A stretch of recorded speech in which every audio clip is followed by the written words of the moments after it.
Welcome to Fantastic Media Group TV, your premier destination for independent content. What's up, folks? It's your girl Frankie Baby Fantastic. Yo, I'm about to go see Billy Carson, so check it out though. I bought the ticket maybe a few months ago, and I claimed my email off. So hopefully they have some type of way that I could, verify that I purchased my ticket. If not, I will be going live to talk about this shit. Nah, it's your girl Frankie Baby Fantastic. Y'all stay great, have a fantastic day, and love up on your people today and yourself. Deuces. I said deuces. All the fucking lighters are out. Maybe none of them better be mine. Shut the fuck up. Which one do you want? Let me see. This one look like mine. Keep it then. I don't want that one. That one looks like it's about to go out any second. Damn, you're right. Okay, can we turn the cameras off? All right, y'all. We're gonna turn the cameras off. So, in August, I'll be over there in the VIP. Get very close up right here.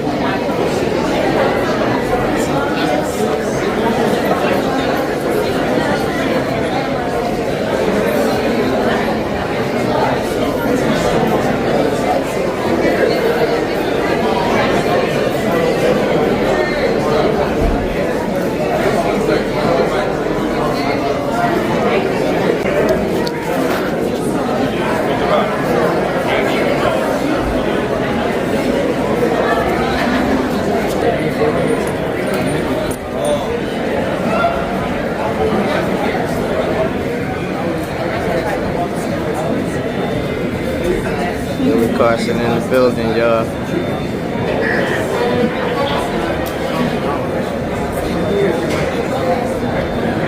Congratulations, man. Congratulations on the new film. There it is, the premiere, Anunnaki.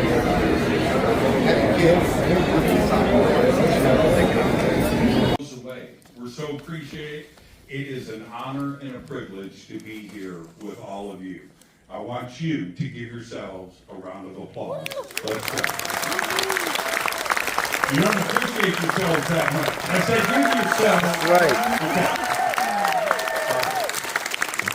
An event like this doesn't happen without some tremendous people. Congratulations. We in the building. Anunnaki, the premiere. We are here. Let's go. Yo, it's packed in here. Look at this one. She ready to go to sleep. It's packed, y'all.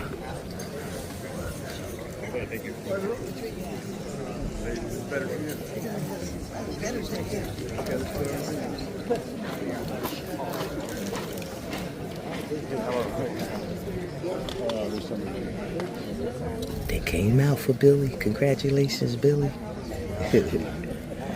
Forbid knowledge.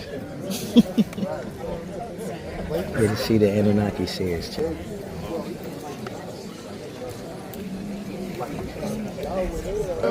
Congratulations. Say congratulations. Congratulations, please. We're so appreciative. It is an honor and a privilege to be here with all of you. I want you to give yourselves a round of applause. Let's go. You don't appreciate yourselves that much. I said give yourselves. Right. Okay. An event like this doesn't happen without some tremendous people.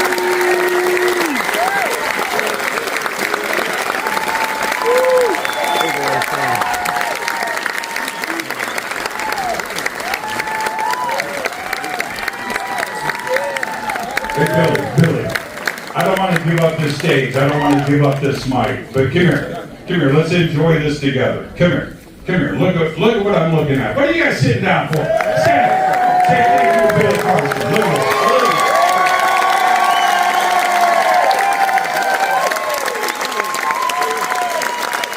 Billy Carson. Look at the Carson Gabriel.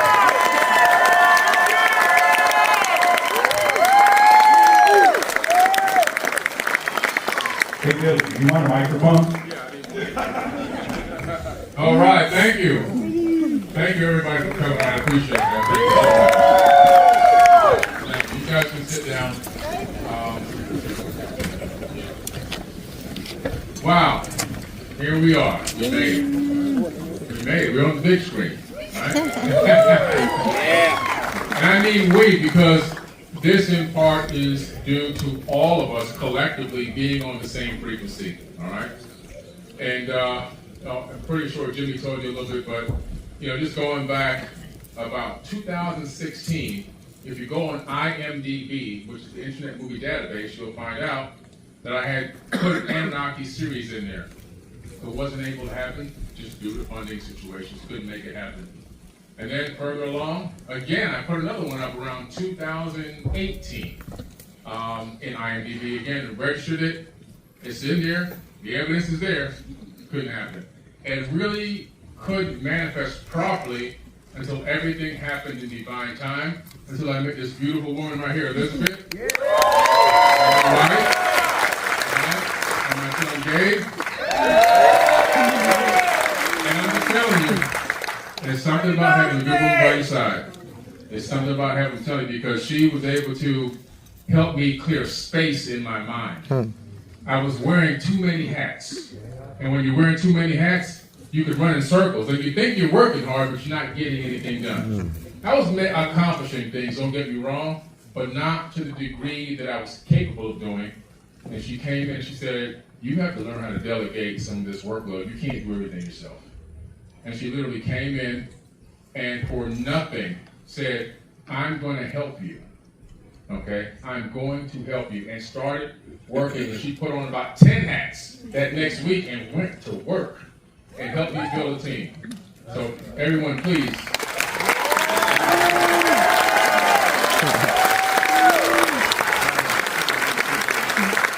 I'm going to talk for a little bit now.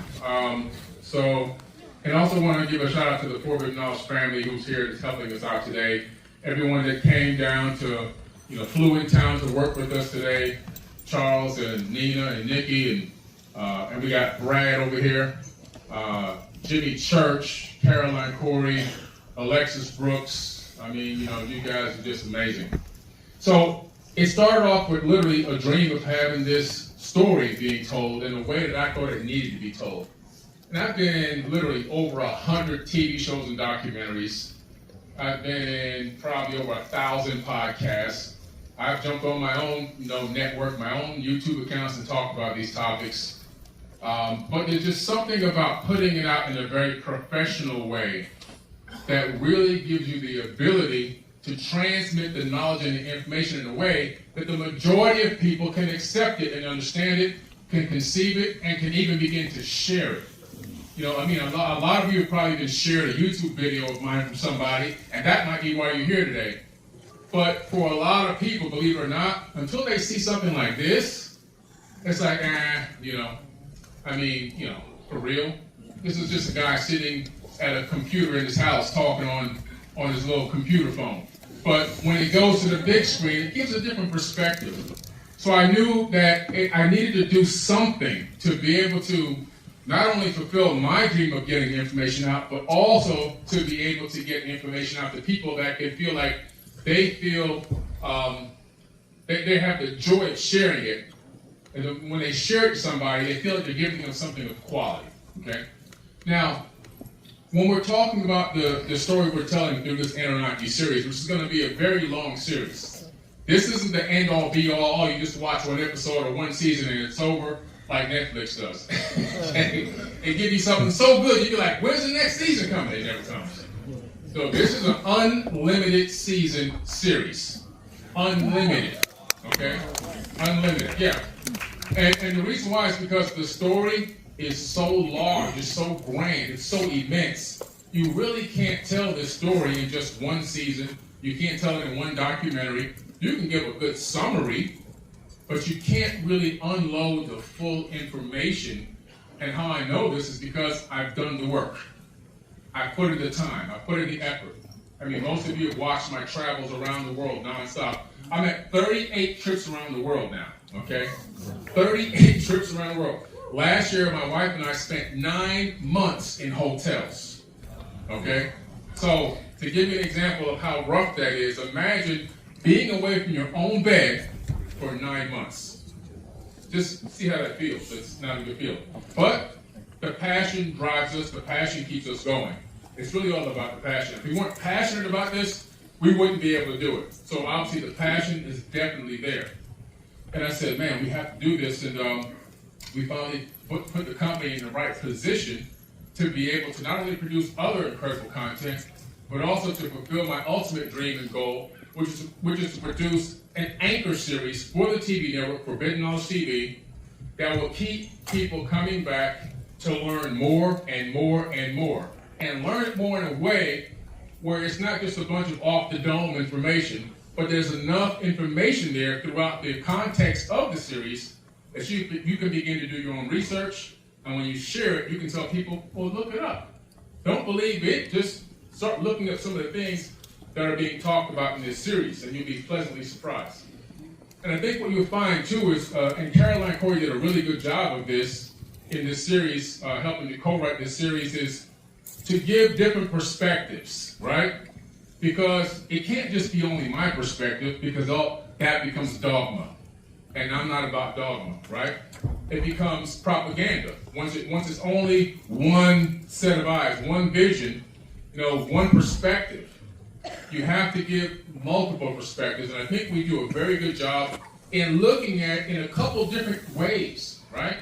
Are they spiritual beings? Are they physical beings? What are they, right? Where do they come from? Are they multidimensional? So we're looking at things in various different ways, and I think that we did a phenomenal job doing that. And I'm looking forward to coming right back to California in a couple of days to film more episodes of the Anunnaki Ancient Secrets Revealed series with Caroline Corey. So it's going to be amazing. Now, I know that this is an Anunnaki series, but I'm going to talk a little bit today about how to manifest before I get into talking a little bit more about the Anunnaki. One of the things I learned from the Anunnaki was they call themselves, a few of them call themselves the ordainers of destiny. And what is an ordainer of destiny? Imagine if you had the power to ordain your own destiny. In other words, you were in control of what's going to happen, of the outcome of your life and your family's life and all the bloodline and all the future generations. If you can control that, right? If you had the power to see that future and collapse that into your reality, well, that's what they had the power to do. Some of these beings literally called themselves the ordainers of destiny. And what they did was they would look at potential future realities, the way that they might unfold, because they understood something that we just found out in quantum physics. They understood that the past, present, and future exist all at once, and that every potential outcome exists at the same time. They understood this. And what they had the ability to do was to look and see which potential outcome they wanted to manifest into their reality. And when they isolated that particular future that they wanted, they put the action steps behind the conscious thought to manifest that reality. Some of you have probably heard me talk about this before a little bit on one of my talks. CT multiplied by A equals M. That's my only equation. Conscious thought backed by action equals manifestation. You see? That's the formula. That is the formula for your entire life. You can literally create any reality you want if you follow that formula. I guarantee it. I've been in so many crazy situations, throughout this 52 trips around the sun, almost 53 trips around the sun now coming soon. And just trying to look back, and I see how many potential different lifetimes I've lived already within this one life, and how I was able to maneuver through situations, how my life changed and evolved over time based on decisions that I made and based on the actual action steps I put behind those decisions. I can also see the principle of cause and effect in my life, which we all need to reflect on ourselves, right? So I can see where every action is going to have a consequence. Whether it's a good consequence or a bad consequence, I guarantee you there will always be a consequence. So before you consciously think of making an action step into a particular thing, you have to pre-think it. If you have the conscious thought, the next thing you want to do is run it through in your mind. Nikola Tesla was famous for something that he did that was so amazing. He would literally build his inventions in his mind. Do you know how much money this man saved on engineering bills? Come on. He would put together the whole thing in his mind and then actually turn it on to see if it would work. And he would see if it worked or didn't work in his mind. He would make corrections and adjustments to the invention. And then when he had a working model in his mind's eye in the multidimensional platform, he would then collapse that into reality in the third dimension by producing it through an engineering effort, right? That's the action steps he took to manifest it. So we have the same capability. But imagine if we can foresee in our mind an action that we take behind a thought and see what the outcome is going to be before the outcome even happens. See, that's what's going to make you a master of your own destiny. That's what's going to give you the ability to control what happens in your reality time. So what I'm trying to say is this. If you have a conscious thought about any particular thing, something you're trying to manifest, and you then run through scenarios in your mind, well, if I do this, this can happen. If I do this, this can happen. If I do this, this can happen. If you don't pre-think things, what begins to happen is you stumble your way through the universe. Okay, I did this for a while. I stumbled my way through life. Now, I was fortunate, some of my trips, that stumbles and falls, helped me learn to become the person that I am. But also, I did discover that there are better ways to go through this world. There's better ways. If you can learn from a mentor or a guru or somebody who has some level of information that you can discern, you can apply in your life, you can shortcut some of these downfalls. So you have to begin to realize that you yourself can begin to pre-think potential outcomes of your decisions so that you can make the correct one. And this can go for anything, right? If you're driving down the highway and somebody cuts you off in traffic, you can flip them off, and you can race up and cut them off and roll your window down and threaten them, right? And that can create a bad situation, right? Or you can just bless that person and say, I hope they make it to their destination safely, and you can keep on driving to work or wherever you're going. Now, when you pre-think those particular actions, you can see that one action can lead to death these days, and the other action can lead to a high vibrational frequency that the universe recognizes, and then the positive karma comes back on your life and blesses you in another way you didn't even ask for. You see?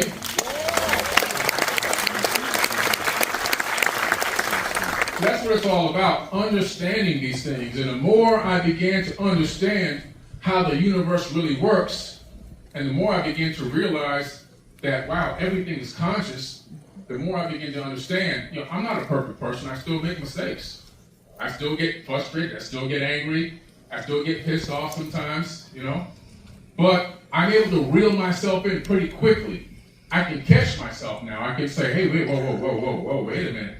Now you're getting too dark. And you got to remember that dark mindset is going to bring you back more dark energy, and that dark energy is going to bring you back a lot of problems and issues and situations.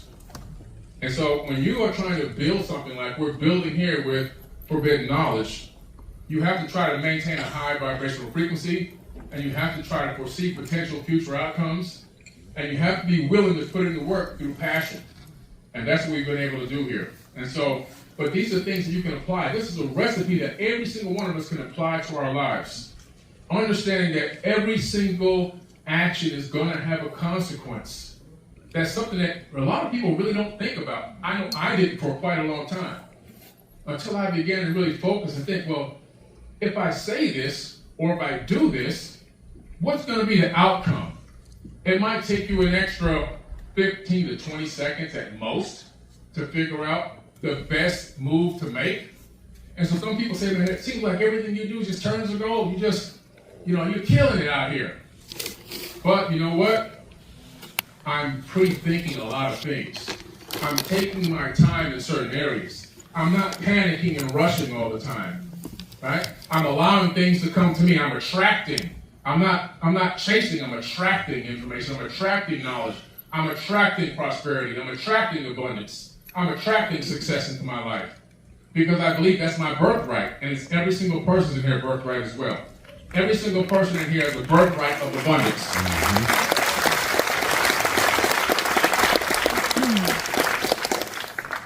I know with the Anunnaki, there's a lot of debates which we are going to look to touch within the series. Were they black? Were they white?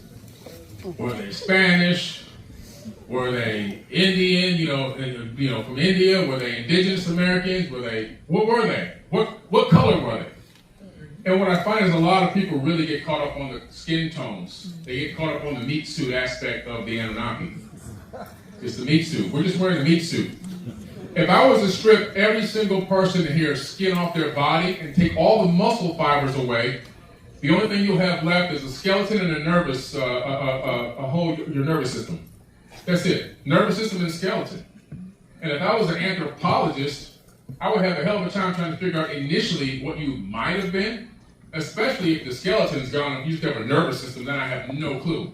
And you really are the nervous system. The nervous system is what's housing temporally your spirit, your light body into this meat suit, your avatar, right? And so I think that we're going to cover that in this series, no doubt. I mean, you see black, white, and blue up there. There's actually a few more colors, but this is just poster number one. There'll be many posters coming out. There was green, there was yellow, red. These are people that existed with these skin tones in real life. These were real skin tones. But the point I'm making right now is I don't want to get caught up in turning this into a race war, because that's what a lot of people want to do. They want to turn it into a race war. People are arguing already. Some of my comments, some of my posts, and some stuff on other people's accounts are arguing, going back and forth. I have this Anunnaki Facebook group. People try to post stuff in there all the time. I got to review every single post because it's like, no, it's this, it's that. And I'm like, man, just calm down. Let's learn what we got to learn from these people first. That's the most important thing. What can we learn from them? We're going to give you the information as to what the potential colors were because the descriptions are in the tablets. The biggest problem that I see with the race war aspect of the Anunnaki is it tells me one thing, as I've been studying this for 20 years. It tells me that a lot of people have never read the tablets. Because if they read as many tablets, texts, papyruses, scriptures, and cylinder scrolls that I have and been around the world like I have, they'll discover as many races that we have in here, there were more races than this of the Anunnaki. Okay? The story is much more grand than anyone has ever been told. It's always been portrayed from one perspective or another perspective. But we're going to get the whole broad perspective in this series. That's what I hope to do. And I hope to end the race wars that are going on. Okay? End the race wars.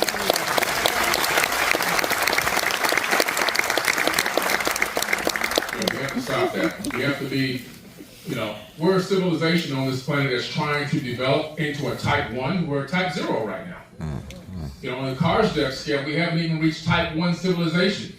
You can go up to type 5. We haven't even gotten to 1. We have a long way to go. And that's with us achieving the capability of going from a horse, buggy, and carriage to putting remote control cars on Mars in less than 100 years.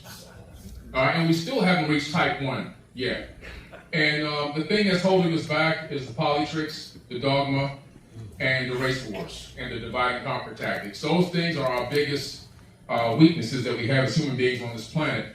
And I'm hoping that a series like this will begin to break those barriers down and get us to see us for who we truly are and get us to start loving one another like our brother and sister and treating everyone with respect and dignity as we all deserve to be treated, okay? I mean, it's an old statement, and it's so true.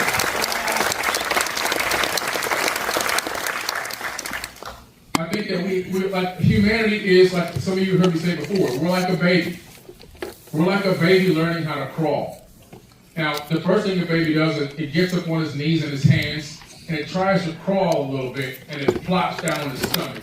And then it cries, right? It's not strong enough yet. We're kind of going through that stage now where we're trying to learn how to crawl. We're in that stage now, trying to learn how to crawl right now. So if you can take the metaphor of taking a baby and taking that and on the larger scale and putting humanity in that position, you'll realize what I'm talking about. We've gone through a lot of things. We're making a lot of changes. We're getting better over time. We're having our ups and we're having our downs.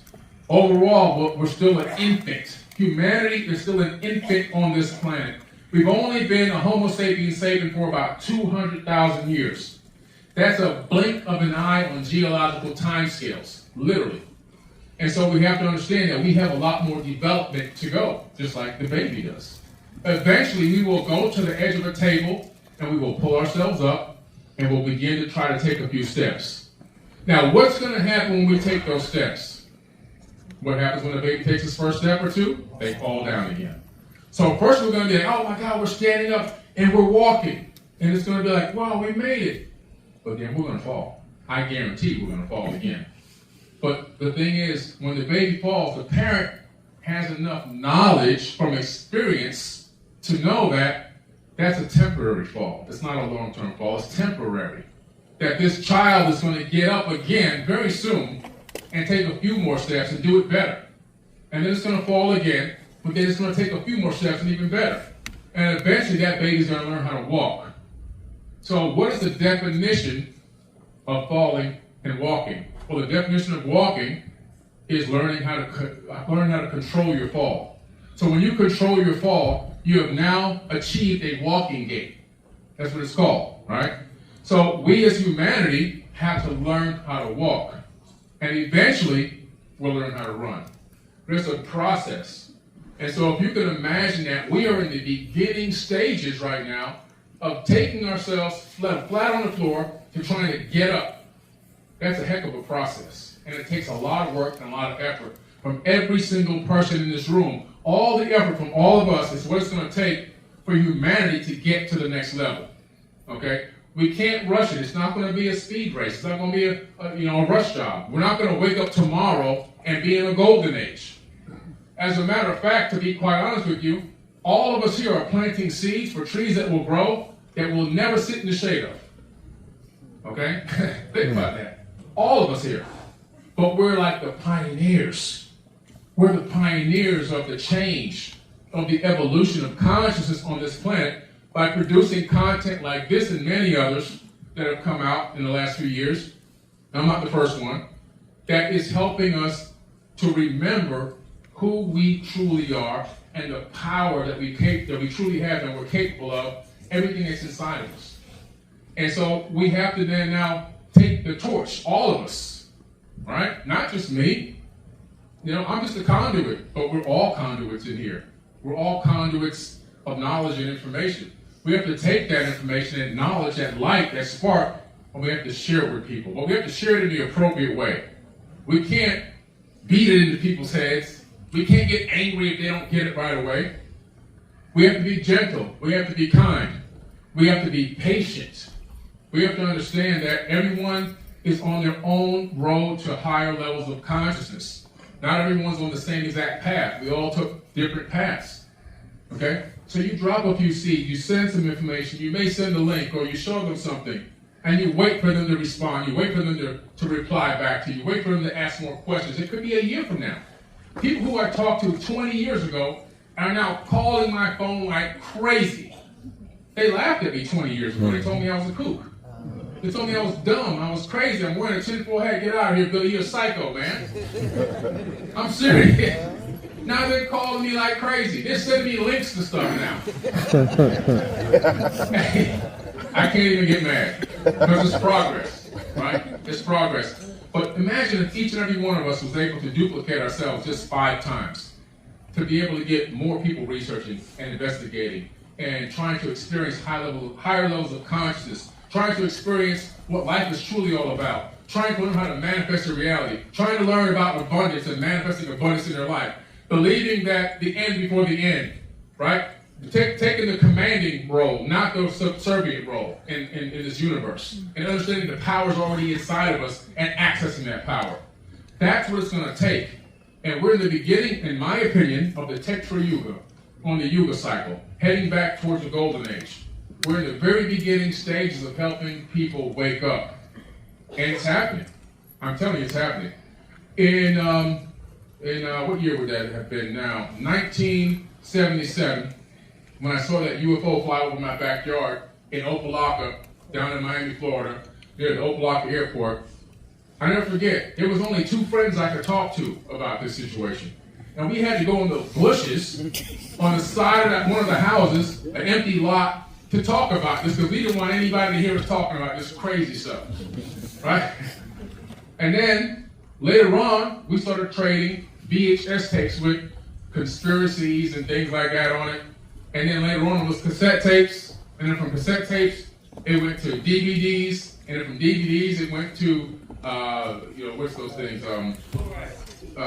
Forums, web blogs, and eventually TV. Now I'm sitting in Regal IMAX Theater. I mean, yeah. That's a heck of a process. I mean, if you look at that, if I was considered that information was considered a blue chip stock, this would have been a great result for me. I mean, it was straight on up. If this was a stock that I could have invested in the 70s, I might be a billionaire right now, because the urge and the people's insatiable want for this information and this knowledge is growing exponentially. Sometimes I'm sitting in a restaurant, I can hear people talking about aliens or UFOs. Sometimes I hear people talking about meditation. I hear people talking about spirituality. I hear people talking about Kundalini awakenings, or wanting to go to ancient sites to experience what the ancients saw. And I'm just sitting there like, wow, this is happening right around me. And it's like amazing just to sit there and listen to this. It's becoming more and more and more accepted as, now you can see we're going mainstream. And so the whole goal behind forbidden knowledge is to make it mainstream common knowledge. People always say to me, why are you trying to get in the cinemas? And how come you trying to bring us all this information on the mainstream networks? Why not? Why not? Why not go where they are? If you look at all the wisdom keepers and all the sages from all the ancient times, they have one thing in common. They always went to the areas of darkness to bring darkness to light. That's where you're going to that's where you're going to make progress. If every single one of us in here was enlightened to a certain level, and we stayed in this room, and we never left this room for 20 years, and we just conversated, and we powwowed, and we had roundtable discussions in here, and we just went in day after day, year after year after year after year. In this room, we never left this room. How's that going to affect the planet? How is that going to affect anybody on the outside of this room? It's never going to affect anybody outside of this room. Not one chance. You know why?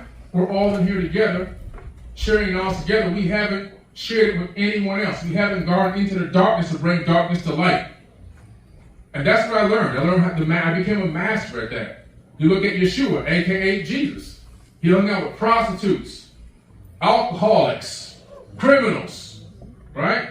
Gandhi, hanging out with homeless people and bums and alcoholics. Hey, you know why? Because you have to go to darkness to bring the darkness to light. It's something you have to think about. You have to be very, very thoughtful about what you're going to do and how you're going to do it. So I've taken the time to become thoughtful about my decisions, thoughtful about what type of impact that I wanted to have on this planet. And I knew that in order to do it in a massive way, I had to go become and look like what they see in their eyes as success. So I use everything I have as a tool. My trips around the world, they're tools to reel people in. People like to take trips. They love trips. They love to see a nice sandy beach and some nice palm trees. I take my cars, all right? I got really nice cars. Rolls Royce, Bentley Flying Spur, Escalade, Mercedes-Benz S-Class. We drive a lot of our clients and our talent around when they come in town. We treat them first class, but those are all tools. Younger people. What's the future of this planet? The younger people, they see this guy can teach knowledge and he can also have nice things, the things that I think I want. I gotta listen to this guy. You know how many people I reeled in just because they found out I had nice cars? It's kind of superficial, but it works. I'm talking about tens of thousands, maybe even millions by now. There's 7 million people following us across all of our platforms. Yeah. Damn. We have to get them by any means necessary. Literally, by any means necessary. Whatever it takes. If they want to see nice things, I'm going to show you nice things. Then you're going to listen to me, then you're going to get the knowledge. I remember I went on TikTok and this girl said, "Why are you on TikTok?" "My daughter's on TikTok." I said, "Your daughter's going to get some damn knowledge then." You shouldn't go on TikTok. They don't listen to your kind of stuff. 1.5 million followers. They want the knowledge. I mean, how many times can you see a 2-inch dance? I mean, how many times can you see a 2-inch dance? How many times? At some point, you become numb to that stuff, and you want to see and hear something different, you know? And you just got to stay inspired. And what I want everyone here to do, I want everyone to be inspired about, you know, what the future brings. One thing about the Anunnaki series is I want it to be something that's going to inspire and motivate. We're going to talk about the dark stuff because we have to, but we're also going to talk about the positivity. We're going to talk about the potential changes. What are the impacts on humanity? What are the impacts on consciousness? How is that going to elevate us and get us to the next level? What can we do? What can I do as an individual to take part and join and collaborate in this effort to change and help humanity become better? This is more than just a TV series to generate income. This is a series to help wake people up to the past, because the past is prologue. And what that means is what happened in the past is destined to happen again in the future, because we're living in a cyclical civilization. Everything happens in cycles. Everything happens in cycles. And what happened back then is happening now. And so, how do you break that cycle? How do you stop this cycle from continuing to recur over and over again? You educate. You educate, right? If a person is suffering from drug abuse, for example, until that person becomes aware of their own problem, they can't solve the problem. Until a person that's suffering from mental illness is aware of the problem, they can't fix the problem. It starts with awareness. I remember I had a brain injury, and I like to say the word had because that means past tense. I was in a car accident a long time ago. I was ejected through a windshield of a car. And my wife told me, you know, you're getting lost too much. There's something wrong. I just kept getting lost. This is before we were married. I was bumping into walls, trying to drive the car to the ocean. Crazy stuff. She'll tell you, she's here. The scariest one was, I literally thought that my brain created a highway that didn't exist, and I was driving towards the ocean. This is a brain injury I had from being in this car accident, put a dimple in the top of my brain, and it actually restricted blood flow to the part of my brain that deals with GPS. We all have our own natural GPS. And so she sent me to Dr. Daniel Amen, a psychiatrist, who was able to do a SPECT scan of my brain, and I was able to see for the first time it wasn't just a mental condition, it was a physical condition that was afflicting me. And because I was able to see it, that brought awareness to the situation. Then he gave me a special regimen of vitamins and supplements and activities to do to bring the blood flow back to my brain in that section. And then within 9 months when I went back, did another SPECT scan, the brain was totally healed. I knew it was healed before I got there because I wasn't getting lost anymore. Okay, I would get lost in my own neighborhood. I was getting lost in our house. That's how bad it was. People had no idea how bad it was. And so what the point I'm making is, you can't begin to fix anything until you bring awareness to it. This film is going to bring awareness to situations and things that happened in the past in a way that we've never even seen before. And I want to be able to do it in a very educational way, and I want it to go back to the very, very beginning. A lot of ancient civilization shows, they're phenomenal. I take nothing away. I've been in most of them, right? I mean, you know, it's truth be told. But they never went to the beginning. I wanted to go, let's go back, all the way back, millions of years. And let's tippy-toe back into the future, right? So we can really kind of paint a better picture, man. What really happened? How did this stuff come to be? I know we have a lot of hypotheses and we have a lot of this and that, but how? Like, why? When? Where? What was it? And so so that's what this film is about, breaking it down in a way that gives us the ability to travel back in time, to look back at what might have happened. And I say might because we weren't there. We can only speculate based on circumstantial evidence. So this is America. In America, if you have enough circumstantial evidence, you can convict somebody of an actual crime. Well, imagine that we're all CSI agents of the Anunnaki story, and we're trying to figure out what happened. So we're investigating, we're researching. That's why I would say, don't believe what I say, research what I say. It's up to us to begin to dig deeper and to paint this picture and figure out what happened, and that's what it's really all about. You know, one thing about the Anunnaki, they had this plan for mankind. Not all of them, but some of them. And the ones that, unfortunately, that were in power had this plan that would allow them to dominate us.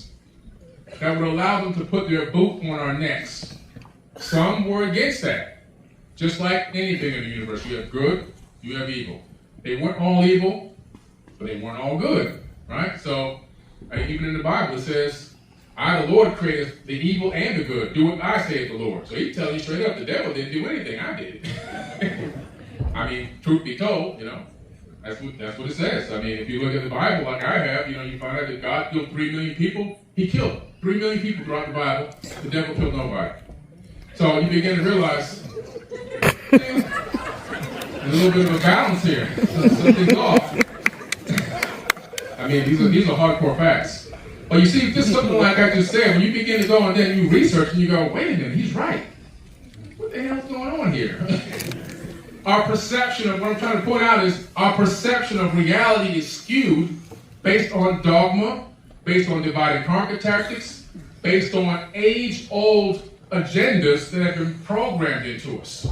You might have heard me tell you this before. When you're born, you're given a name, a race, and a religion, and you spend the rest of your life defending a false identity. Most of us in here and outside of this room don't really truly know who we are. We're still trying to figure that out. I'm not Billy Carson. That's a name somebody gave me. Right? Well, who is Billy Carson then? You know? Now, holographic fractal of the source. Hey, there you go. And so you got to understand, like, well, who am I? If somebody gave me the name, then who truly am I? And if you realize and look back, what about my traditions? Those were given to me. It ain't like I just said, I come out the womb. I want to have these traditions. Somebody gave me these traditions. Somebody gave me these religious beliefs. Somebody gave me these ideologies. Somebody told me God was a man over and over and over and over and over again. Even though everyone comes out of a womb. Hello. All right. So it's the program. Yeah, Happy Mother's Day.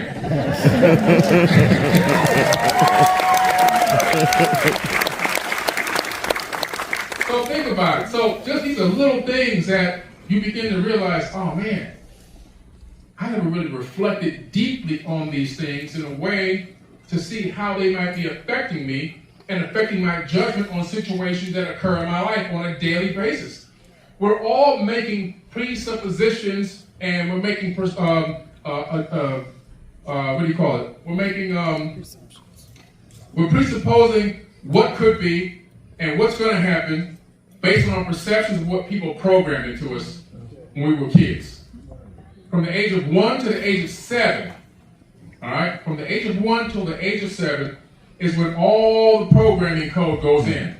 And the person you are today at this exact moment is coming from when you were 1 to 7 years old.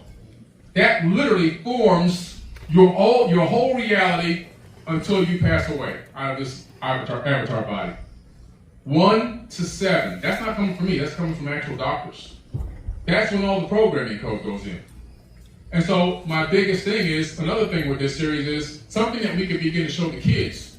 How can we begin to program the kids in a way from an early age? Let's wipe this out. Let's start fresh.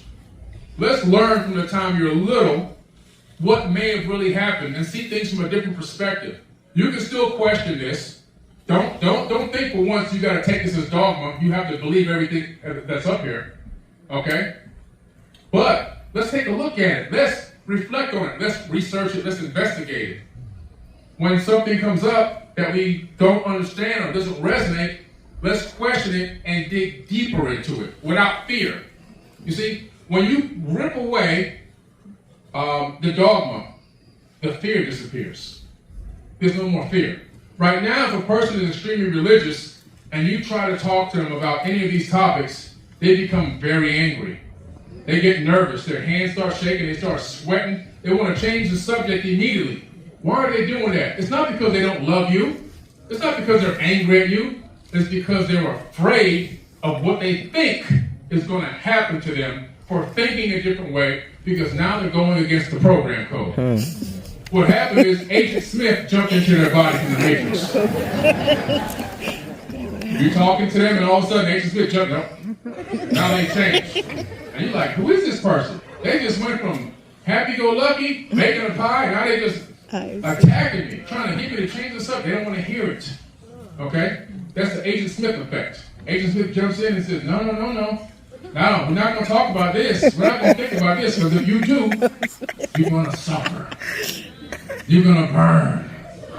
You're going to be tortured.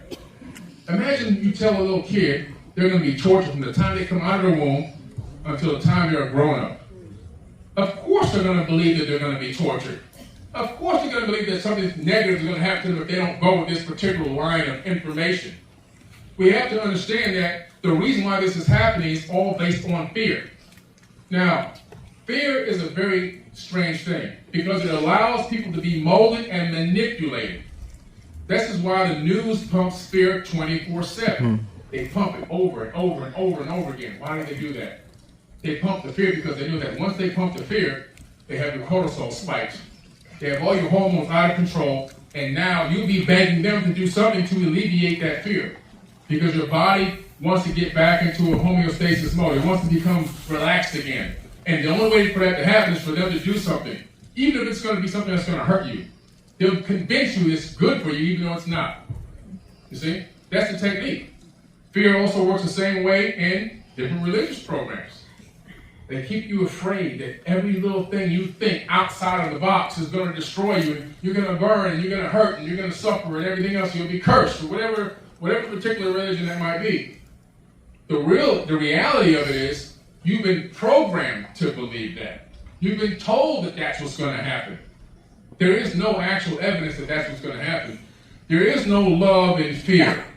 If I love you unconditionally, if I'm a caring and loving unconditional entity, the last thing I want is for you to feel like I'm about to torture you at any single moment.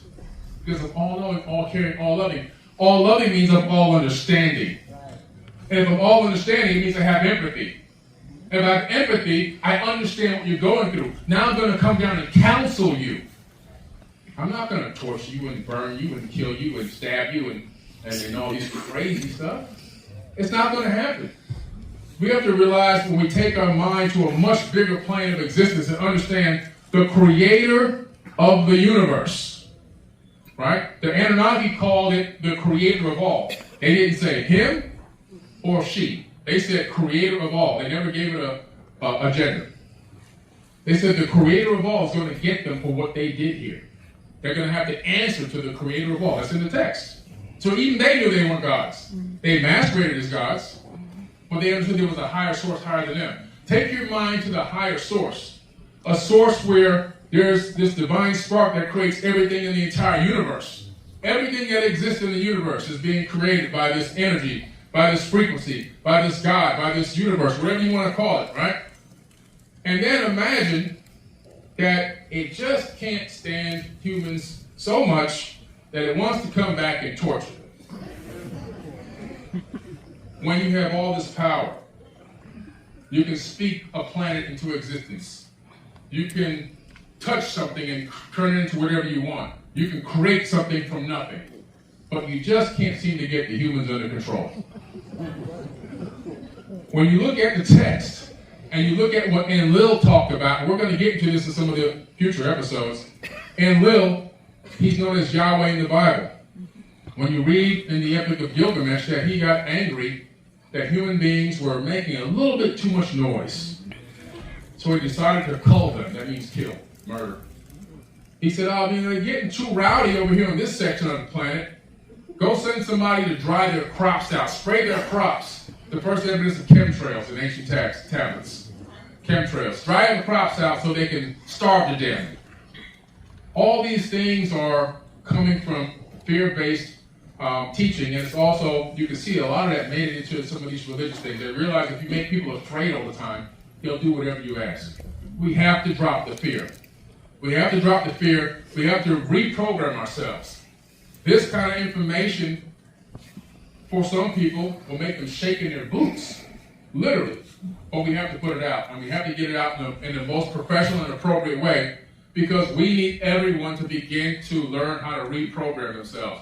Drop the fear. Because if you're dealing with an all-knowing, all-loving source entity, then it has empathy, and it's not going to kill you and torture you for all eternity. So it's okay to question the status quo. It's okay to look deeper. It's okay to be studious. It's okay to seek more knowledge. It's okay to investigate. It's okay to research. These are things that you can tell people when they start questioning you about this, this series and saying, man, you're going to go burn in hell. Well, you can ask, well, why would you say that? Well, why would I burn in hell? The Bible tells me to study. The Bible tells me to research. The Bible tells me to ask more questions. You can just turn it right back on them. So I'm doing. I'm asking questions. I just want to learn. I want to see what other things are out there for me. And so that's what it's all about. So we had a great time making this series. It was a lot of hard work. I'm not going to lie. I had been in a lot of shows before, as you all know, but this was my first time actually hosting an actual show, where you're the main host, and there's a lot of information, and co-writing it is a lot of work, being able to coordinate and get the information in a way that really begins to make a lot of sense. So I want to give a big shout out to Caroline Corey, because she did an amazing job. We all need coaches in this life. We all need coaches. And the moment that you think you don't need a coach is the moment that you are going to fail. Sometimes you need somebody else to step in. This is why professional NBA players, they have a coach. There's a reason why they have a coach. They can outplay the coach, but they have a coach for a reason. Okay? The coach pushes them. The coach may see things that they aren't able to see. The coach can see things that their ego may not even allow them to see, right? And can see small, intricate details and habits that are forming to help change that player so they can become the best that they can possibly be. And so that's what Caroline Corey done for me. She's done a phenomenal job directing, getting me to come a little bit out of my shell, learn how to do things in a slightly different way than I have been used to. And I'm really excited for this series that I think is going to be absolutely amazing. All right? So thank you all for coming down here. We're getting ready to start this show now. I'm going to sit here and watch it with y'all. Just trying to find out and see where my wife is located in here so I can sit next to her. Okay, gotcha. And I'm coming up. Oh, man, big shout out to Gerald Clark. Thank you, brother. Gerald Clark. Shout out to Gerald Clark. Yeah. He passed away, a good friend of mine. I did his last podcast interview. I interviewed him. It was his last interview. He couldn't even sit in a chair. He had to sit on the ground because he was dying from cancer. And he put me in the very first Anunnaki series. It was just a very low budget YouTube series that we did 2015 or something like that, years and years ago. But it allowed me to meet Matthew LaCroix through that. Yeah. He co-wrote the book with me, Epic of Humanity. Wow, this was really amazing. An amazing experience to be able to know that man. He really inspired me in ways that I can't even tell you. His books, Seventh Planet Mercury Rising, and his work in there is just astounding. That book is like a Bible to me because it's a tome of information, and it allowed me to see much deeper, higher dimensional thinking, and really inspired me to write the book, The Compendium of the Emerald Tablet. So yes, man, shout out to Gerald Clark. All right, thank you for coming, everyone. You all want to watch the show? Yes. For a long time. Thank you for being so patient. So patient. This is what I love about the Forbidden Knowledge family. Everyone is understanding. Everyone has empathy. We all get a little agitated on certain things from time to time, but at the end of the day, we are all here for one main reason, and that's love. Thank you. I'm asking this question because I see things, and I don't know if I'm saying if these things are happening because it's in my visual or because I'm seeing it. I'm making these things happen, or am I getting warnings? For instance, my wife's job closed down. I knew that I knew that they were going to shut down for illegal things. I knew we were going to get stuck in the sand 2 weeks ago, and it happened. Well, my son passed away about 3 years ago, and I knew this from when he was a baby that he was going to die. I just knew it. And he died at 20 from self-inflicted wounds, but I felt it. And the day of his funeral, I said that to his stepmother, and she looked at me and she said, well, you manifested it. I don't feel any kind of way about it. I love my son, that was my best friend, so I don't feel any kind of way about it. I just want to understand, because now in my life, everything's going great, and I think of good things, and it happens instantly. Like being here, we just saw this like a week ago, and I'm like, I gotta be there, and she told me we had tickets yesterday, so I'm grateful. But I just want to understand, how do you know if you're seeing things and you're being given, am I making sense? If you're being given visions and being given warnings, or if the things that I'm thinking of, like I see your path, it doesn't look good, and this might happen, and because I'm thinking it, it's happening. Does that make sense? Yeah, I can answer that. Yeah. When I was a kid, I used to see things. I mean, I still do actually. I see all the aliens in the room. I see ghosts sitting between. No, but it's true. I could see the subtle energy. And so that meant that I could see things before they happened, or I could hear people's thoughts and things like that. So it was very weird. I was a very weird kid. But eventually I realized that basically all my channels were wide open. And I think that's what's happening for you. And I realized that first I had to rule out the idea that I may, be schizophrenic or have some sort of mental illness or something going on. After I had done my research, I put myself through a very rigorous training to understand how my consciousness was working. Exactly to do what you just said. I would see things that would happen. My first question, did I create that, or was that premonition? And so eventually I started to discern the two. And I want to tell you, that's the first thing right off the bat. You never create things for other people. You cannot create someone else's death, someone else's injury, someone else's harm. It just doesn't work this way. Your consciousness and their consciousness is creating each one of your reality individually. What happens is that you are so open that you are tuning into other people's frequencies. Sometimes I would wake up, I would literally hear the news before they happen. I would see things on television, I would turn the TV on, and it would be exactly what I just seen. So we are actually all are like that. We're all telepathic, and you have to train yourself to recognize if this is a premonition or if this is something that you are meant to create. For example, coming here. I think even though you had seen this scene, you are meant to be in this energy. Because everything that we do, talking to each other, all the lectures, all the YouTube stuff, the teachings, this is just the facade. This is just the physical interaction. It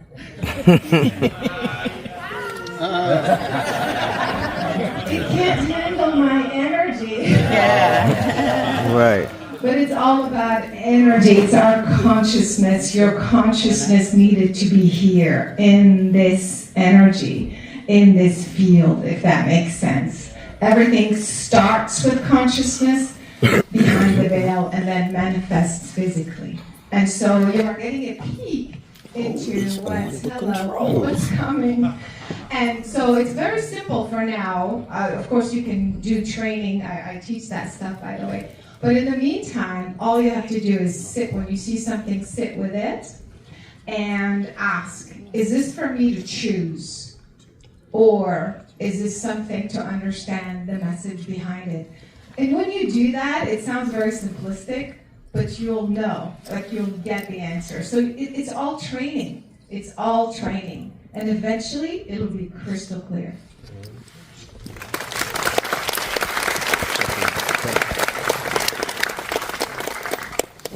So thank you so much for this movie. It's beautiful, and for your work, the work that both of you are doing, and Elizabeth. So I have a question. When I do my work, I feel soul or source in my heart.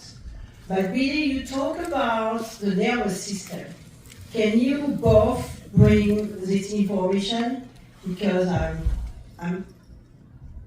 want to know. Thank you. Well, you have to understand that the human body is a temporal. When I say temporal, that means time.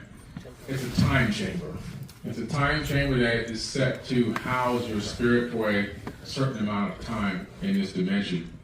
The human avatar body is an amazing biological robot. Now, I do mean it's a robot. It's a biological machine. It's one of the most sophisticated machines that exist in the universe, and you're in it right now. Outside of that, though, is your consciousness or your higher self. Your brain does not create consciousness. It downloads it. That's my opinion from my research. A constant stream of your higher self from the one source is streaming into your avatar body. Now, there's a couple things that scientists have been looking into. What could encapsulate consciousness in a human body? They discovered something interesting. They discovered that there's 3 giant neurons wrapped around the inside of the skull, and they're called the neural correlates of consciousness. And guess what they look like under a scan? They look like a crown of thorns. So we're all walking around with Yeshua's crown of thorns right now. So you can begin to see the metaphor that was coming out of the biblical text. Now, that crown of thorns is connected to the corpus callosum, as well as you have the neocortex, Neo from the Matrix. His name is Neo for a reason. They're talking about the neocortex, which is responsible for higher reasoning and higher levels of consciousness. That's what they gave him the name Neo. It's a nickname for neocortex. But the neocortex, the corpus callosum, and the neural correlates of consciousness, those 3 things work in collaboration with billions of magnetite crystals inside of your brain. And those 3 things together encapsulate and house your higher level spirit energy into this avatar body so that you can animate it and move it around in the 3rd dimension. And so the body itself, without the spirit, is inanimate. There's nothing that can be done with it. Just like the movie Avatar, floating bodies that are inanimate until a consciousness inhabits them. And so that's what we're talking about here. That's what the Anunnaki had the capability of doing. According to them, they could transfer their consciousness into other bodies that inhabit other bodies. And they would walk amongst men, like they say, but unlike a man. So that's what we're talking about. So the stream is your higher self. Again, this is based on my own research. This is my years in research and dedication into the material. There could be slightly different perspectives than mine, but after talking with neuroscientists and doctors at MIT and things like that, this is my hypothesis. I want to just kind of very simplistically, when you say you feel source in your heart, the heart has its own energy field, its own electrical system. In fact, it has a larger magnetic field than the brain, actually. It captures a lot of information directly in the form of sensation. That's why you feel something. That's why people say, listen to your heart. They don't say listen to your head. Listen to your heart in terms of feeling. How does it feel? However, you asked about the nervous system. The nervous system is just the electrical system. It's the communication system of the body, that when you see something or you hear something, it goes into the brain. The electrical system is the one that transfers the information through hormones, the endocrine system and nervous system, into a sensation. That's why when you meet someone, all of a sudden you feel something. How does that work? It's the brain is interpreting through the nervous system, making you feel it in your heart. It's all interconnected. Raise your hand too. Last question. Oh shit. Hello, everyone. Thank you for the showing. I really enjoyed the streaming. Ms. Coy and Mr. Carson. I've been looking for you guys for a long time, especially you, Billy. I decided, I had a documentary 2 years ago I wanted to submit to your platform. All right, so I'm here in LA by way of Jersey. So I'm here. So I also wanted to extend myself to you. I work in film for years now, for 13 years, independent entrepreneur. Created my platform just like you did, but I cater to entrepreneurs and things like that. So I wanted to put my hat in the ring again and let you know that I'm here in LA. If you need some hands, some boots on the ground, Fantastic Media Group is here for you. All right. And again, I did appreciate the work. Shout out to your editor, because I am an editor, and your color correction. It looks phenomenal. Thank you. Thank you. Another question? Can I just do one more? You did? Yeah, Okay, thank you. Okay. I just received notification that actually this young lady is the very last question that we have time for. I'm sorry. This came from higher up. Hi, I wanted to know how you're going to tie in. Is this may be the first, second, or third time here where somebody else could have been here hundreds, maybe even thousands of times through reincarnation.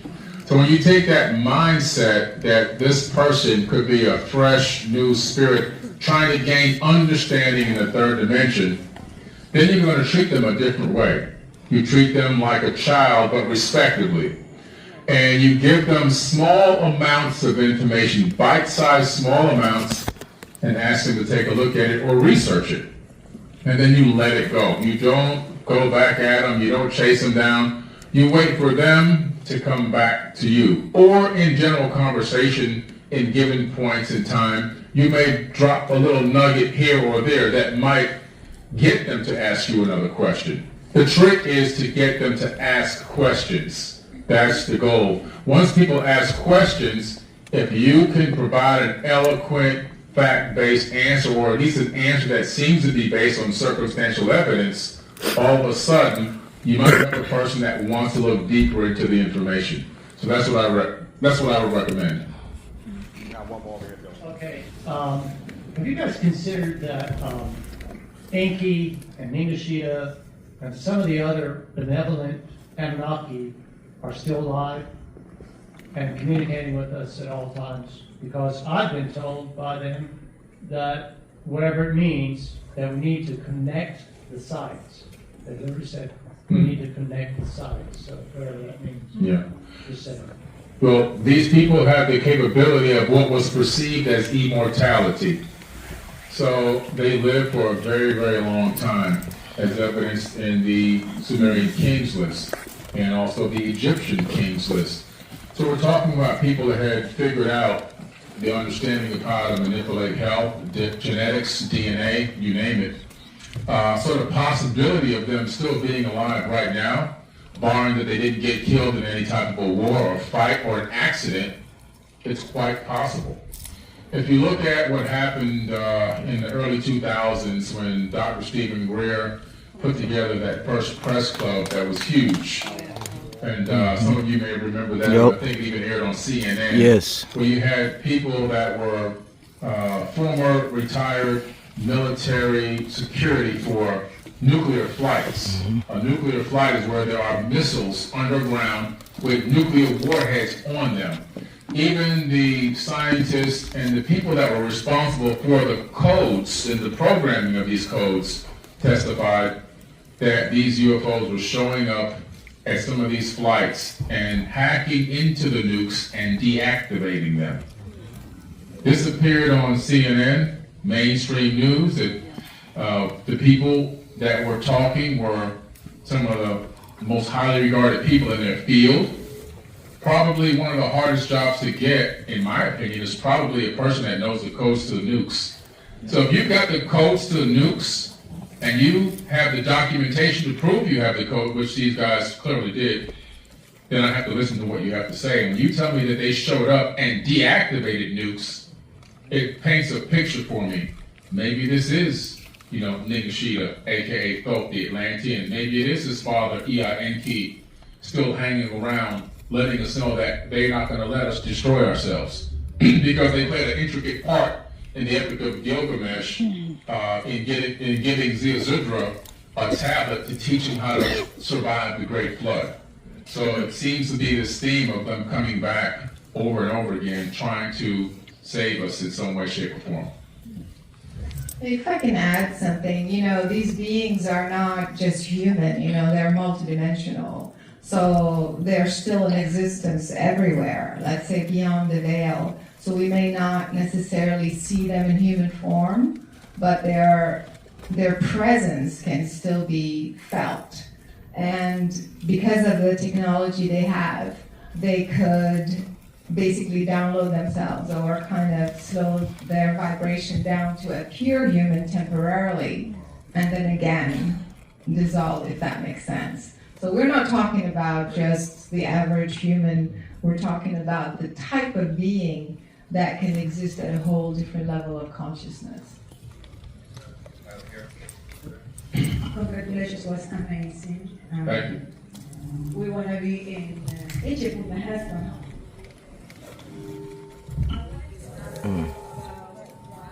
Mike.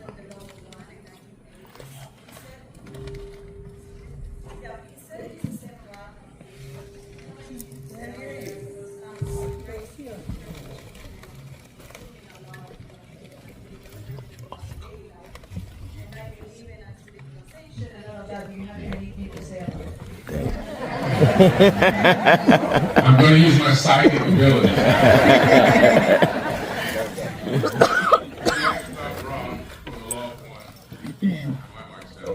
Mic check, mic check. Check, check, check. Mic check. 1, 2, 1, 2. Good knowledge. All right. So she's asking about.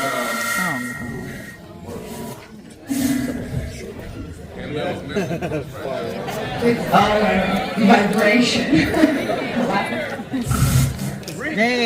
All right, she's asking about the Law of One, which I have the entire Law of One series. It's a series of books that was a channeled work, channeled information in those books. And I read those types of books because it's interesting in that particular grouping of books to see how much information really resonates. A lot of it even in quantum physics, quantum mechanics, supersymmetry, supergravity, spirituality, philosophy. And it's like, wow, I mean, somebody really put this information on this paper.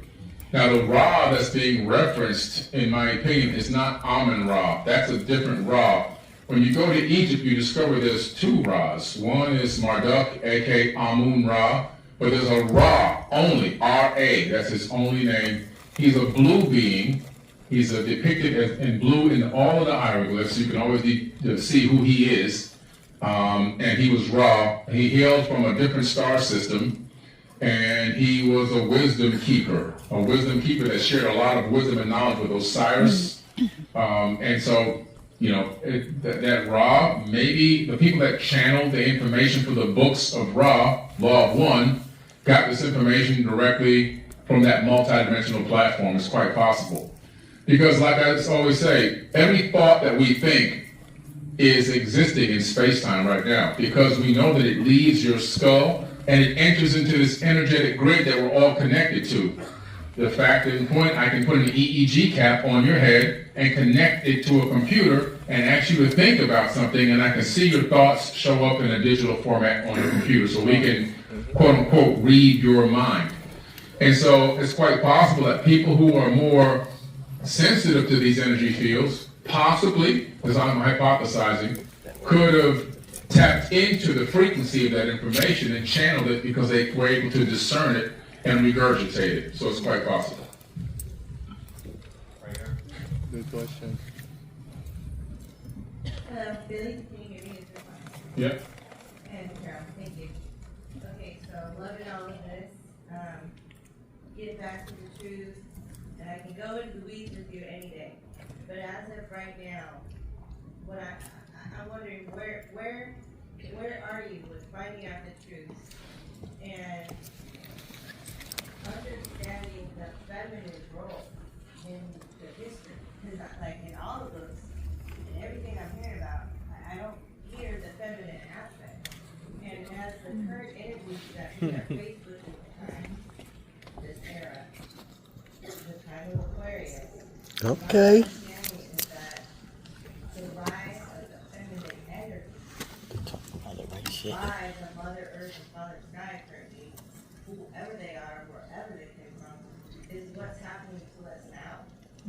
And is there a way that you've been able to integrate this current era with our history and the truth? Because all the premonitions are bringing us to this place where I'm hearing from these timekeepers, Mayans, that the premonition is that the female nation is what is bringing us to survival.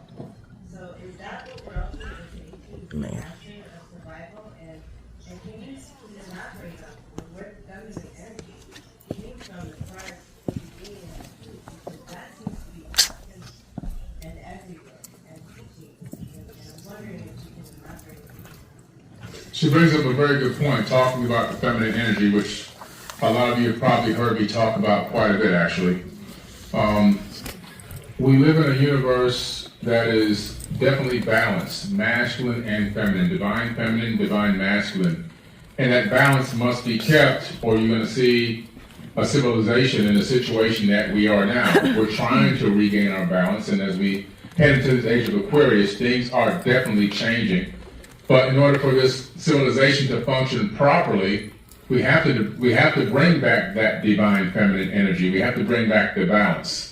That's right. And one of the things you see in the point that we're trying to make in this as we go into more episodes is this concept of this dominant of toxic male energy. And what is that? Well, let's look at the Earth right now, right?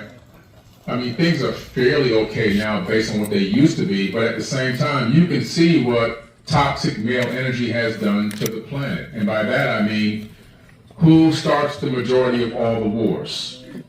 Who tells young men and women to travel halfway around the world to blow people up? Men.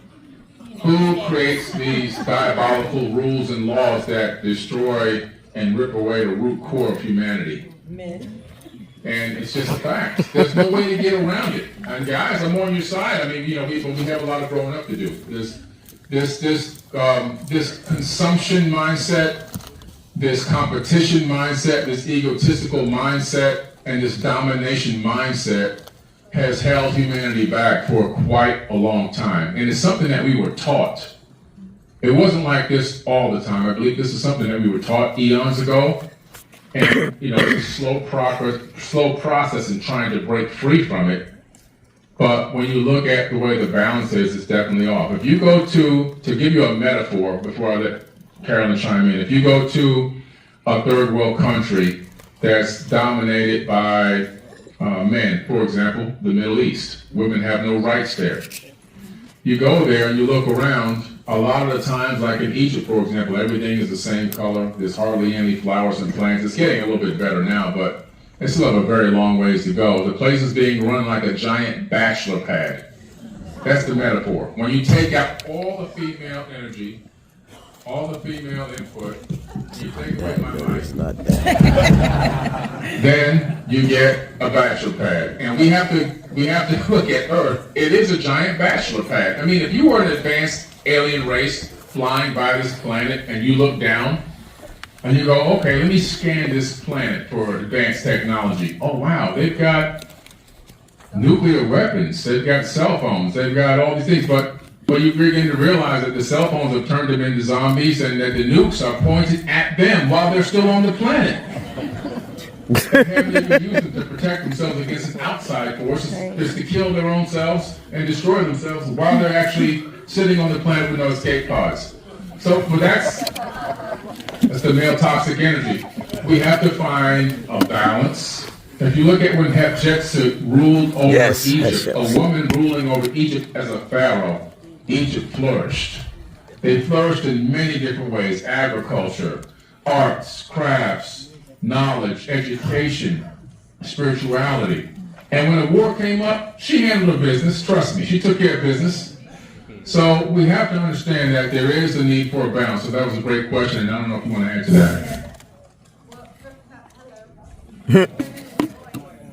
Damn.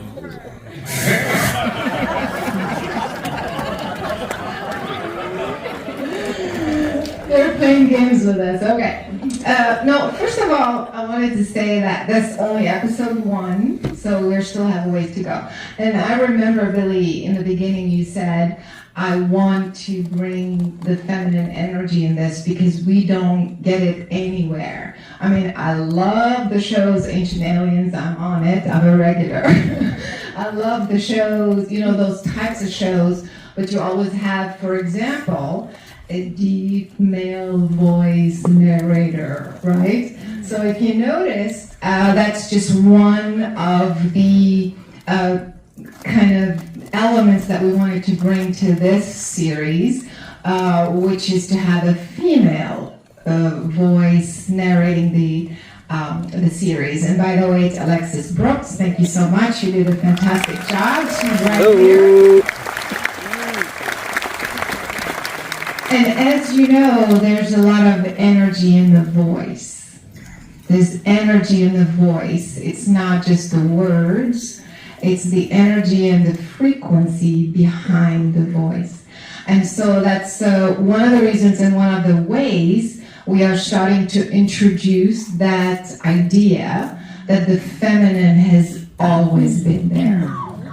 And as you continue to watch the following episodes, you will see more information and more research about that. And the idea of this whole series, Billy, if I can say, for me, is we're really trying to understand who we are as we look back at ancient history and all these books and tablets and everything else, is for us to stop the programming, all the stuff that we're being taught because of this guy or that guy or whatever, and to kind of start from scratch. And when we do that, as we're going to, the series will unfold, I believe it will help reestablish the feminine presence on Earth.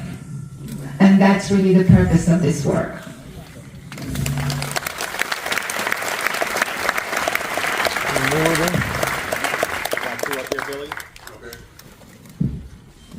Hi, good evening. Thank you so much for your work. I just want to say, I've actually applied some of your principles in manifestation recently, and my life is just exploding. And it's one miracle after another. And then it ends up sounding like you're crazy. You're just crazy, right? That's crazy how they doing that mic. One thing that I've noticed when it comes to manifestation is I feel like a balance happens in the field, and I'm curious how you handle that balance.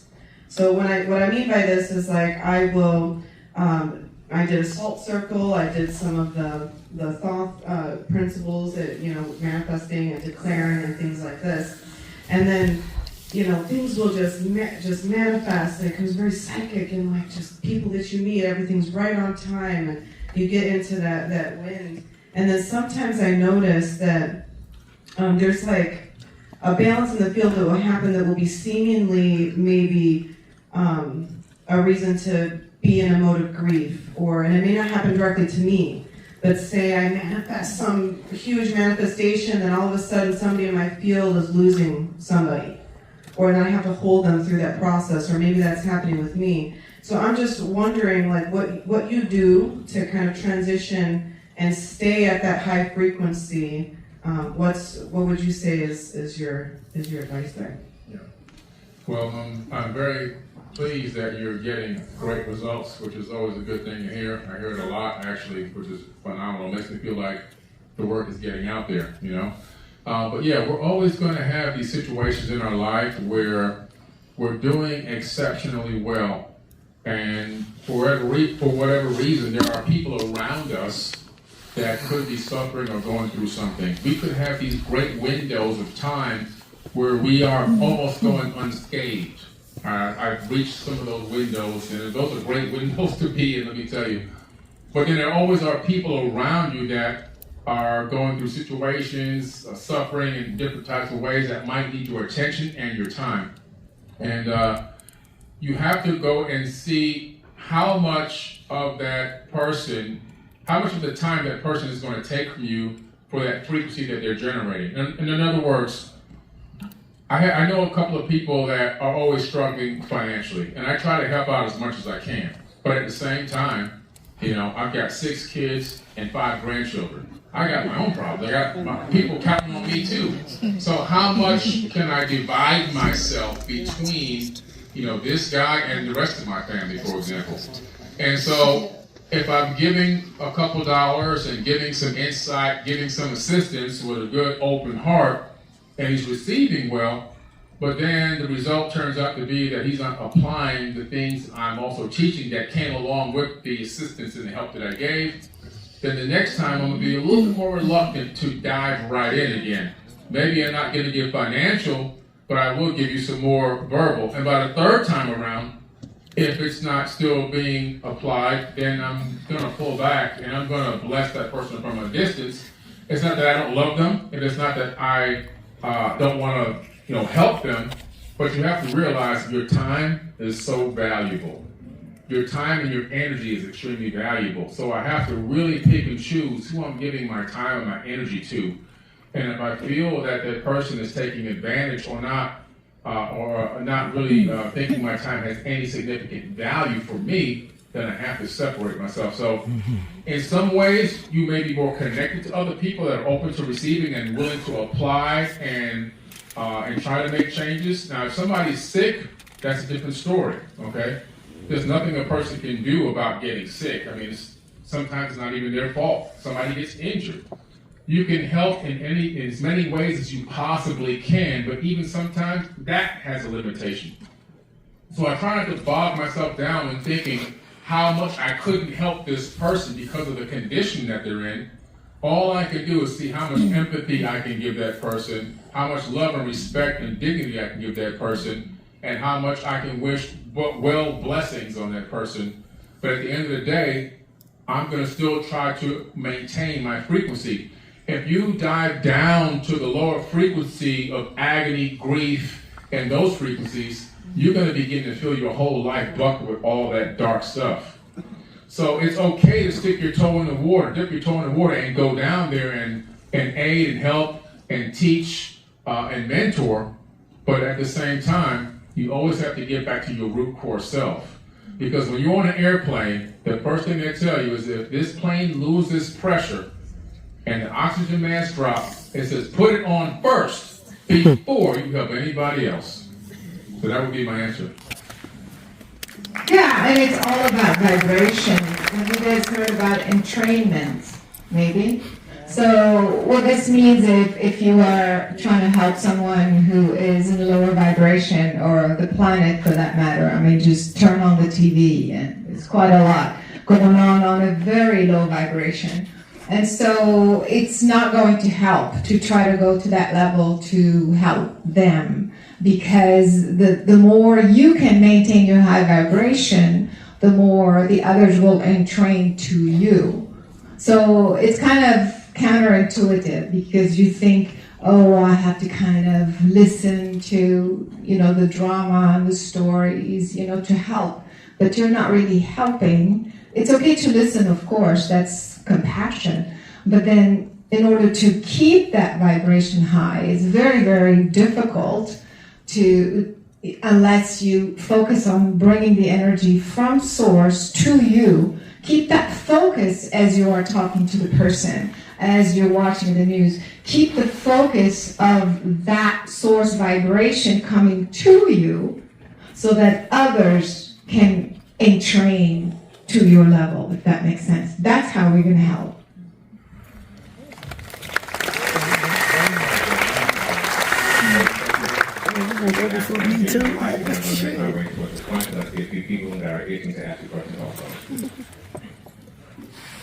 Hi, Mr. Carson.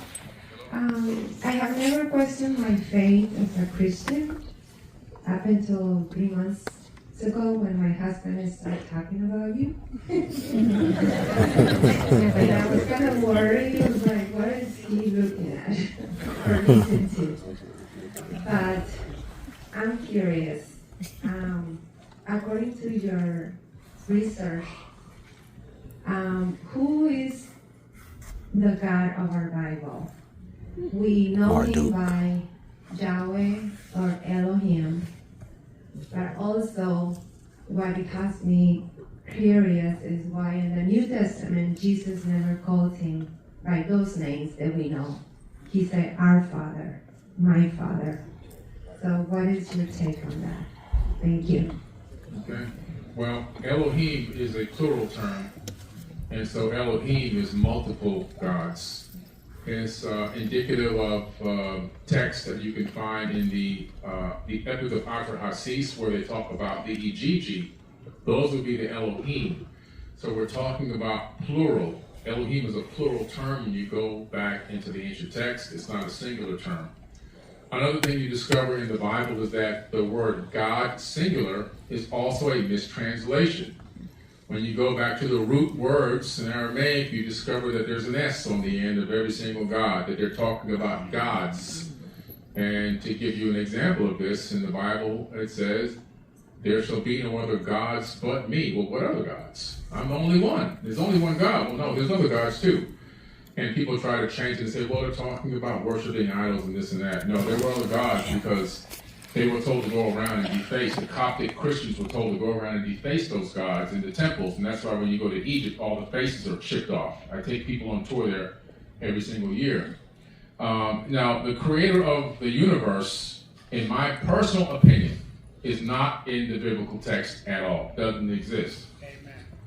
When you look in the Bible, I'm just telling you. Now, do I believe that there's a God? Absolutely. Is the God in the Bible that person?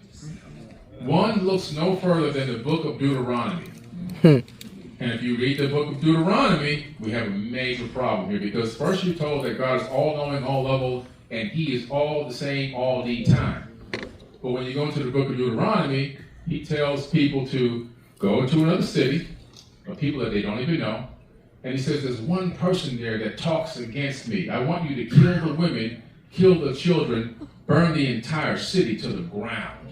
That don't sound like all-knowing and all-loving to me. I'm sorry, that's a bad definition of it. Then he says, if you see a woman walking through a field and you decide to rape her, you can. This is in the Bible. Go look at it. Thank you, sir. And then after you rape her, if you decide, you can make her your wife. Now we have stalking, we have rape, and we have abduction. And incest. It's all over the place. So, what I'm saying is these attributes that are given to God in the Bible don't match up with all-knowing, all-loving, omnipotent, omniscient.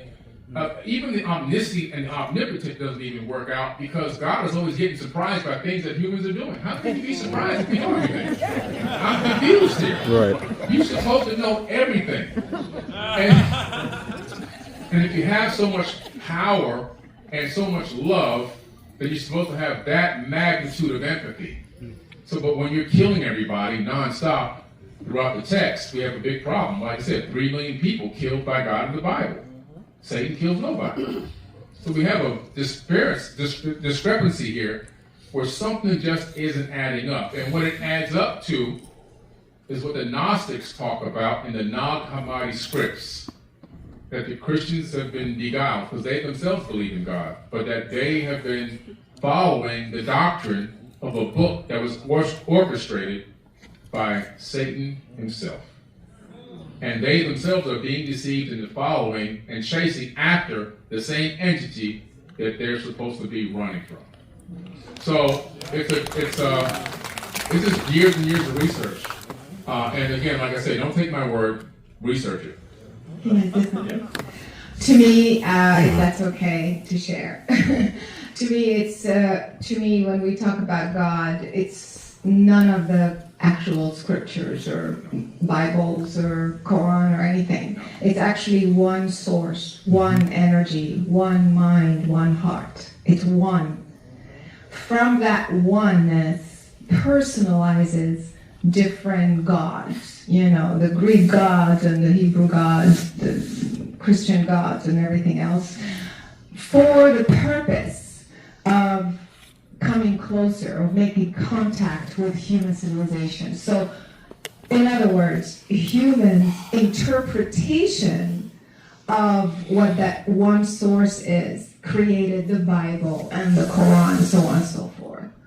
So it's kind of like it's a human-made interpretation of the truth. And we all follow, we're being born as Christians or Muslims or Jewish or whatever. So we're following these religions from here going upwards. But actually we all started at the one source. We are all from the one source, the one God. When we look at it this way, and if we think about it this way, down here would be all the same. There wouldn't be war. Because we all came from the one place of peace and love. And that's what connects us all, and that's where we're heading back.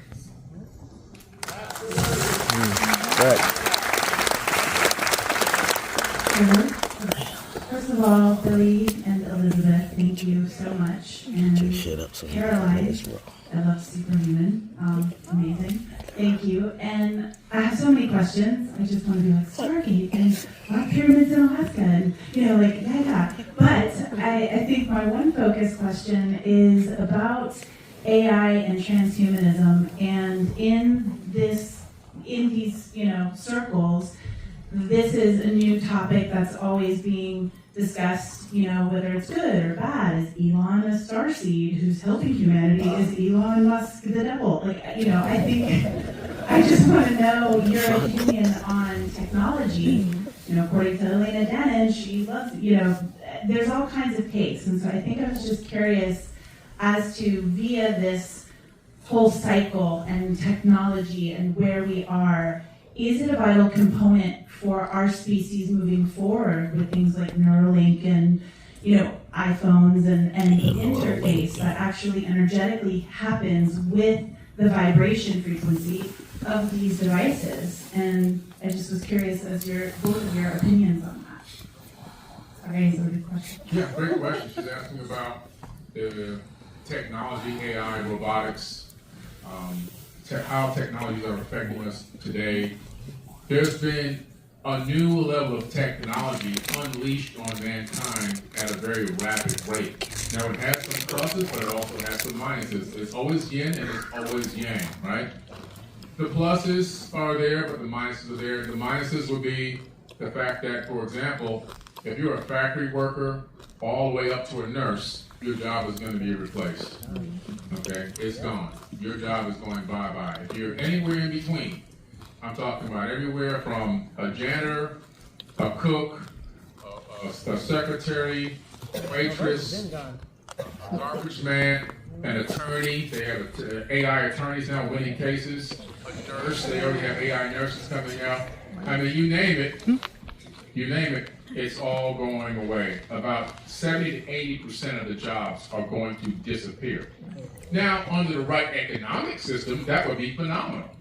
We have more time to go see our family and loved ones, spend time with our kids, travel the world, work on our arts and crafts, and follow our passions. However, they didn't take away the bills yet. So we still got to pay the bills, but they just laid off 1,000 people from Amazon and put 882 robots in there instead. And a person that I personally know was one of the ones that were laid off and replaced by a robot. All the jobs in Detroit, all the car makers, are all being replaced with robots, and all the workers at Tesla are being replaced with Optimus robots as well. BMW has a full set of robots, and so does Mercedes-Benz. So, in 10 years, there'll be 1 billion robots in homes as well. Now, there's a lot of negatives, like I said. Obviously, if you're going to take away the job, then you need to take away the bills. If you're not going to take away the bills, we're going to have a serious problem. You're going to see a lot of people getting very rich, and a lot of people that were kind of in the middle class, they were trying to get there, fall down to being super poor. There'll be no in between. So that's the negative side, the downside. The positive side is there are a lot of benefits that can come out of this. In terms of medicine, right? There's a lot of work being done for cures that have been now discovered through AI technology that we didn't have before, where some of these companies have taken, Red Cross has taken in trillions of dollars and they can't come up with a single cure. They just keep stuffing their pockets with more and more money. They just need more money. They're like a church. They just can't manage money. No results, but just keep taking the money. And so, But this thing has come up with some significant cures to certain things. You can't say, it's not worth anything, it's real. And then, of course, it's enhanced small businesses. It's given them ability to grow at an exponential rate.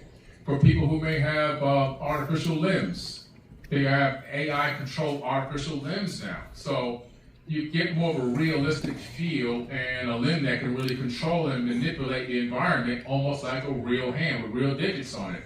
So there's just so many other things. People who are blind, people who are deaf, people who have mental disabilities. It can aid them. So there's a lot of negatives, there's also a lot of positives.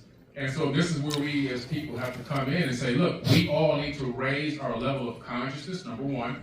Number two, because AI is a learning software, it learns every single day. It's learning by the millisecond based on our search queries and what we're asking it to do. So if it's a learning, we have to then give it positive information. So every single day I upload some context from my metaphysical knowledge into AI. I send it spirituality. I send it philosophy. I upload my books in there. Everything I can get my hands on that can get it to think the way I think, I put into the system in the database so they can eventually begin to think like I'm thinking. Right. Because it's going to become a fractal of us.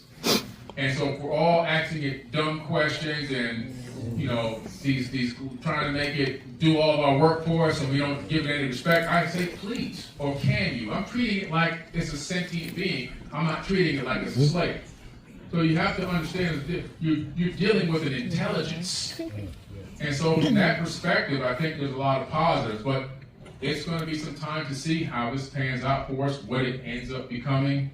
There is no congressional oversight at this time, and the reason why is because NVIDIA and all these other companies have huge investors that are in big governments and corporations, and multi-billion-dollar oligarchs have invested in these companies, so they're not going to put any restrictions on it. They're going to unleash it on us.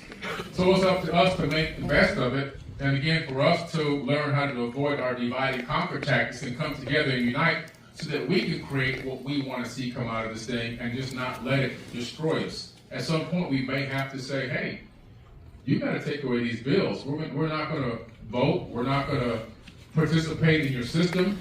That's right. They need to not do it. I'm ready. Right, I'm ready too. And I live a good life. And I can travel anywhere I want, but I'm ready to get in the trenches with everybody. Right, real talk. That's real.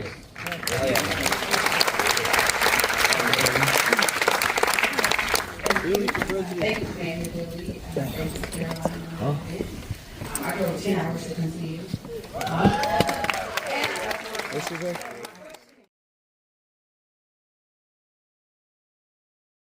Welcome to Fantastic Media Group TV, your premier destination for independent content.